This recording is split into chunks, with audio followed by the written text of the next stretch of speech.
ప్రయోగం ఘటన తీవ్ర కలకలం రేపుతోంది.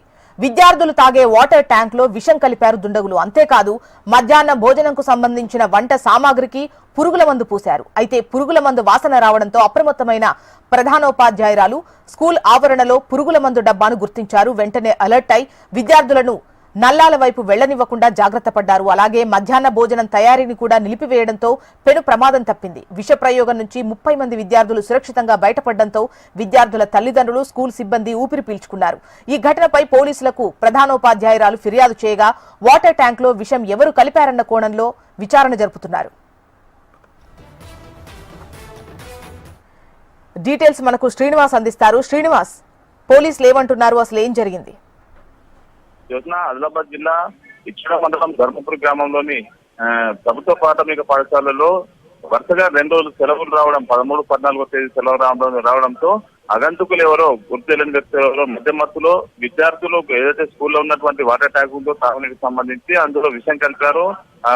దాంతో పాటు వంట సామాగ్రి సైతం విషం సంబంధించిన కెమికల్ ను పోయడం జరిగింది. అయితే నిన్నటి రోజు వంట చేసే సమయానికి సంబంధించి ఈ సమయంలోనే ఇదంతా కూడా గుర్తించారు పాఠశాలకు సంబంధించిన సిబ్బంది అంతా కూడా. అయితే గుర్తు తెలియని వ్యక్తులు పాఠశాలకు సంబంధించిన వాటర్ ట్యాంక్ లో విష ప్రయోగ యత్నం చేయడం అనేది కొంత చర్చనీయాంశంగా మారింది. 30 మంది స్టూడెంట్స్ చదువుకుంటున్నారు. వీరికి మధ్యాహ్నం పూట భోజనం పెట్టాల్సి ఉంటుంది. అయితే అదే సమయంలో గుర్తించడం కారణంగా సిబ్బంది హెచ్ఎం కూడా అలర్ట్ అయ్యారు. ఈ నేపథ్యంలోనే అసలు విష ప్రయోగానికి సంబంధించి ఎవరు ఈ ఘటనకు పాల్పడ్డారు అనే విషయంపై పోలీసులకు కూడా ఫిర్యాదు చేయడం జరిగింది. అయితే ఒకరోజు ఆలస్యంగా ఈ ఘటన వెలుగు చూసింది. నిన్నటి రోజే ఇది వెలుగు చూసినప్పటికీ పోలీసులకు సమాచారం అందించడం జరిగింది. ప్రస్తుతం అయితే ఇద్దరు ఈ గ్రామానికి సంబంధించిన వారు మధ్యమత్తులో విష ప్రయోగం జరిపి ఉంటారని చెప్పి అనుమానం వ్యక్తం చేస్తూ పోలీసులు ఇద్దరిని అదుపులో తీసుకున్నట్టు తెలుస్తుంది. అయితే 30 మంది అభంశుభయం ఏరియని చిన్నపిల్లల పైన విషం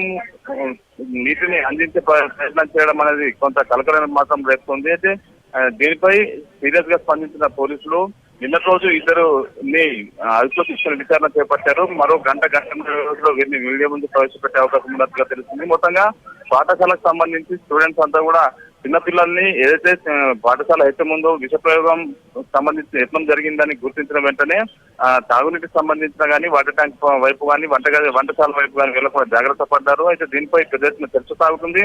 చిన్న పిల్లలపై విష ప్రయోగం జరిగి ఉంటే ఎలాంటి పరిస్థితి ఎదురయ్యేది, దారుణం ఎదురయ్యేది అనేది మాత్రం అంచనా వేసుకుని ఆందోళన చెందుతున్న పరిస్థితి ఉంది. ప్రస్తుతం ఎవరైతే పురుగుల మందుకు కలిపి వాటర్ ట్యాంక్ లో అదేవిధంగా వంట సామాగ్రిపై పురుగుల మందు చల్లారో వారిని వారిపై కఠినంగా వ్యవహరించాల్సిన అవసరం ఉంది.